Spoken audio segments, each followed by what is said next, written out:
To what extent, in your view, the parliament is able to ensure accountability of executive in India? 2020 main question. Article 75, Class 3, collective responsibility of the ministers.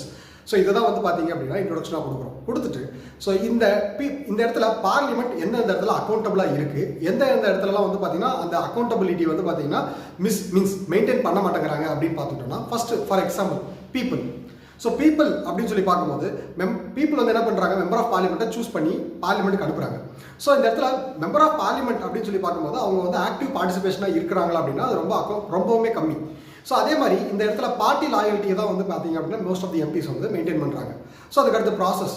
So நிறைய எஃபெக்டிவான question hours 0 hours அந்த மாதிரி நிறைய effective means இருந்தாலும் bill passing அப்படின்னு சொல்லி பார்க்கும்போது major of the bills வந்து குலட்டின் மாதிரி தான் பாஸ் பண்ணுறாங்க. மெஜாரிட்டி பார்ட்டி அப்படிங்கிற டேக்லைனை யூஸ் பண்ணி நிறைய பில்ஸ் டிஸ்கஷனே பண்ணுறதில்ல. இந்த மாதிரி நமக்கு வந்து பார்த்தீங்கன்னா legislative scrutiny, questioning hour, platform for critics, power, infrastructure, இது எல்லாத்தையுமே டிஸ்கஸ் பண்ணியிருக்கேன் இந்த கொஷினில்.